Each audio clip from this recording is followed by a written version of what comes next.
अस्सलाम वालेकुम। yasinanalysis.com के प्लेटफॉर्म पर आप तमाम लोगों को खुशामदीद। डेली बेसिस पे आपसे मुलाकात होती है, कभी कभार एक दिन का गैप आ जाता है, लेकिन कोशिश मेरी यही होती है कि जो भी इंपॉर्टेंट इवेंट हो रहे होते हैं मार्केट के हवाले से वो आपके साथ शेयर किए जाएँ ताकि आप अपने पोर्टफोलियो को बेहतर तौर पर मैनेज कर सकें।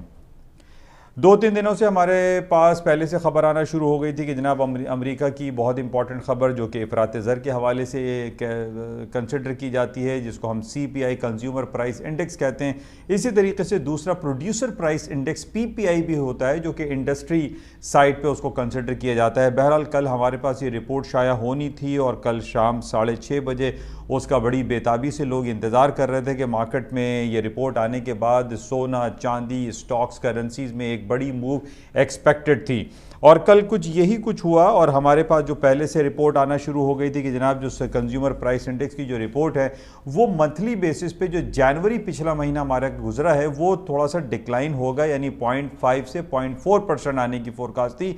लेकिन हमारे पास जब ये रिपोर्ट शाया हुई और जब इसके नंबर्स रिलीज हुए तो हमने देखा कि वो 0.6% पे आया है, यानी प्लस में आया। कंज्यूमर प्राइस इंडेक्स बढ़कर आया और ये बात मुख्तलिफ हलकों में ये बात कही जाती रही कि जनाब पिछले महीने यानी जनवरी में जब हमने क्रूड ऑयल की प्राइसेस ये देखी कि जो 86 और 87 डॉलर पर चल रही थी वो बढ़ते बढ़ते 93 डॉलर तक चली गई।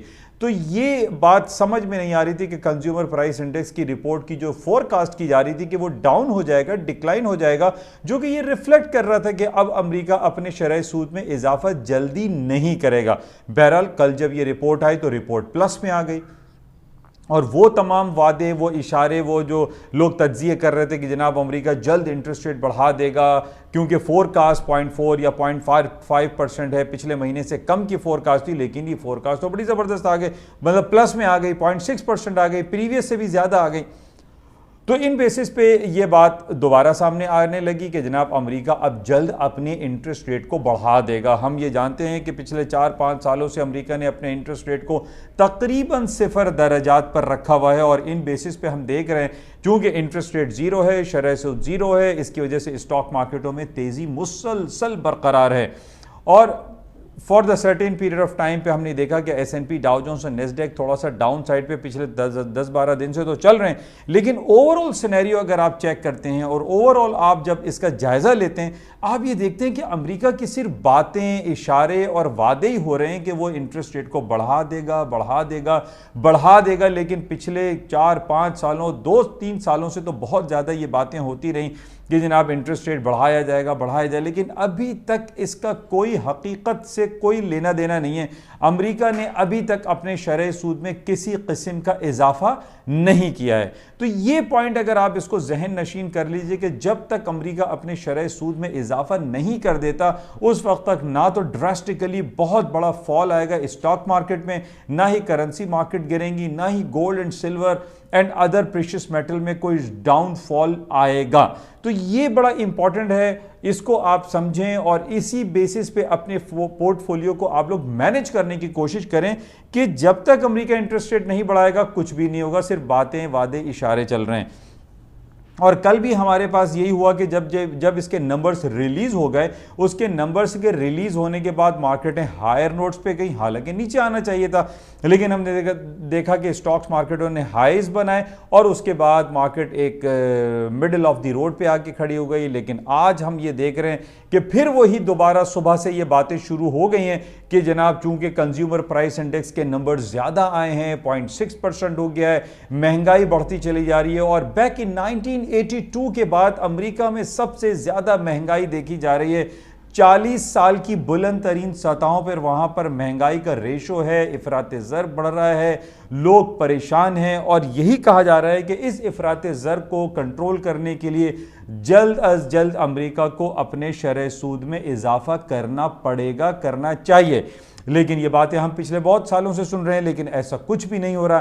तो मेरी आप तमाम लोगों को सलाह यही है कि आप अपने पोर्टफोलियो को जो मैनेज कर रहे हैं या मैनेज करने की कोशिश करते हैं उसमें आप बाइंग से चांस लें, चाहे वो स्टॉक्स हो, S&P, डाउ जोन्स, नेस्डेक हो, गोल्ड एंड सिल्वर हो, करेंसी मार्केट हो, आप उसको परचेज करें, बाय करके चांस लीजिए। आप अपने पोर्टफोलियो को जो भी, चाहे आप वर्चुअल ट्रेड करते हैं या फिजिकल ट्रेड करते हैं, आप उसको सेलिंग से चांस ना लें, क्योंकि जब तक हम ये देख रहे हैं कि हमने एक बेंचमार्क बना लिया है कि जब तक अमेरिका अपना शरह सूद या इंटरेस्ट रेट नहीं बढ़ाएगा, इन तमाम आइटम्स में लॉन्गर पीरियड ऑफ टाइम में डाउनफॉल नहीं होगा। तो ये बड़ा इंपॉर्टेंट है, इसको आप समझने की कोशिश करें और इसी के हिसाब से अपने पोर्टफोलियो को मैनेज करें। अच्छा, आज सुबह हमारे पास एक रिपोर्ट आई बरतानिया की। बरतानिया का जीडीपी 6.5% बेहतर हुआ। अच्छा, अब पिछले दिनों बड़ी बातें हो रही थी कि जनाब ओमिक्रॉन वायरस आ गया है और फिर उस ओमिक्रॉन के भी डिफरेंट वेरिएंट आ गए, ए बी सी डी उसके वेरिएंट आ रहे हैं, ये बड़ा ख़तरनाक हो रहा है और बरतानिया की इकॉनमी कंडीशन जो है वो डाउन हो जाएगी। लेकिन आज हमारे पास जो रिपोर्ट आ रही है कि वो 6.5% प्लस में आया है। बरतानिया का जीडीपी प्लस हो रहा है, अपार्ट फ्रॉम दिस के वहाँ पर कोरोना और ये ओमिक्रॉन का जो गाना और रोया जा रहा था उसका कोई भी निगेटिव इम्पैक्ट नहीं आया।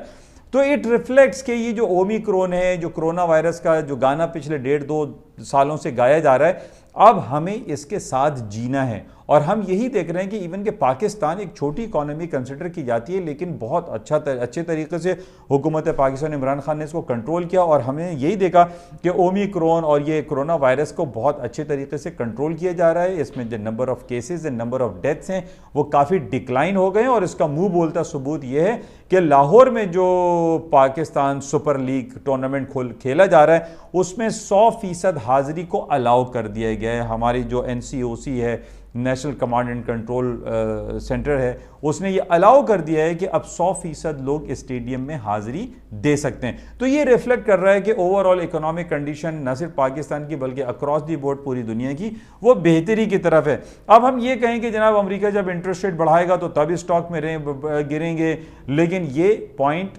इतना वैलिड नहीं है। इट माइट पॉसिबल कि इंटरेस्ट रेट बढ़ाने के बावजूद भी अमेरिका की स्टॉक मार्केटें अपर साइड पे जाएं। तो बहरहाल इसको समझना ज़रूरी है। हमारे पास आज रिपोर्ट जीडीपी की रिपोर्ट बरतानिया की आई, वो बेहतरीन आई है। अच्छा, आज एक रिपोर्ट लिखी हुई है कि रात को 10 बजे अमेरिका की एक रिपोर्ट आ रही है, federal monetary policy monetary report आएगी। ये बड़ा इंपॉर्टेंट है, इसको हमें देखना पड़ेगा कि इसमें क्या कुछ कहा जाता है, क्या इसमें करेंसी के हवाले से या इंटरेस्ट रेट के हवाले से कोई कमेंट आता है या नहीं है। बहरहाल बड़ा इंपॉर्टेंट है, फेडरल मीटिंग रिपोर्ट है एट 10 PM पाकिस्तानी वक्त के मुताबिक, ये बड़ा इंपॉर्टेंट है, इसको देखना पड़ेगा।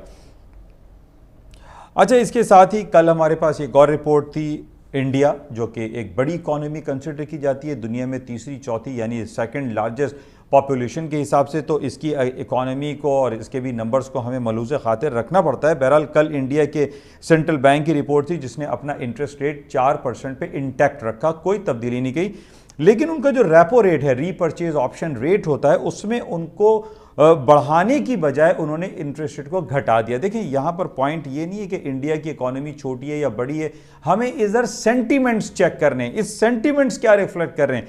एक तरफ इंडिया ने अपने इंटरेस्ट रेट को 4% पे इंटैक्ट रखा और रेपो रेट को बढ़ाने के बजाय घटा दिया, तो ये रिफ्लेक्ट कर रहा है कि अमेरिका में भी जो इंटरेस्ट रेट की बहुत ज़्यादा बातें की जा रही हैं कि शरह सूद को बढ़ा दिया जाएगा, 25% बढ़ाएंगे या इस साल 4 टाइम्स बढ़ाया जाएगा या 5 टाइम्स बढ़ाया जाएगा, तो मैं आप तमाम लोगों को यही बताने की कोशिश कर रहा हूं कि ये सिर्फ बातें, तज्जिए, तबसरे। अभी तक प्रैक्टिकली अमेरिका ने कोई इंटरेस्ट रेट नहीं बढ़ाया और इस इंटरेस्ट रेट को ना बढ़ाने के हवाले से भी ये बातें हो रही हैं, जो कि वहाँ की ट्रेजरी सेक्रेटरी हैं मिस जैनेट येलेन, उन्होंने भी यही बात कही है कि ये ट्रांजिटरी है। वहाँ पे जो महंगाई है, जो 40 साल की बुलंद तरीन सतहें हम देख रहे हैं, तो ये ट्रांजिटरी है, इसको कंट्रोल कर लिया जाएगा। और ये बात कहना कि जनाब 4 बार या 5 बार जो है इस साल इंटरेस्ट रेट को रेस कर दिया जाएगा, ये कोई हकीकत तो दिखाई नहीं देती। हम ये देख रहे हैं कि second largest economy by population हम इंडिया को देख रहे हैं, उसने इंटरेस्ट रेट बढ़ाया नहीं बल्कि घटा दिया है। और इसी तरीके से पिछले दिनों हमने चाइना में भी देखा था, उसने भी अपने इंटरेस्ट रेट को जो है वो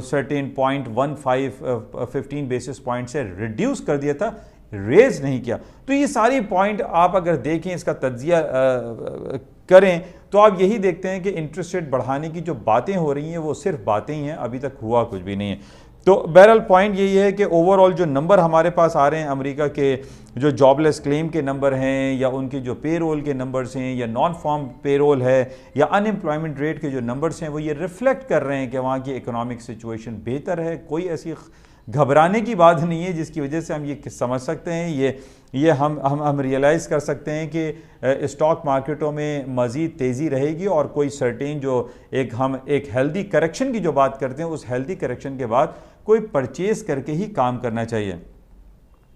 अच्छा, इसके साथ ही चूँकि आज जुमा है, अब इसके बाद 2 दिन हफ्ता और इतवार छुट्टी आ जाती है। जैसा कि मैंने आपसे पहले भी ये कहा कि इस वक्त जो जियोपॉलिटिकल सिचुएशन पूरी दुनिया में चल रही है, वो रूस और यूक्रेन के हवाले से बहुत ज़्यादा उसको फोकस किया जा रहा है।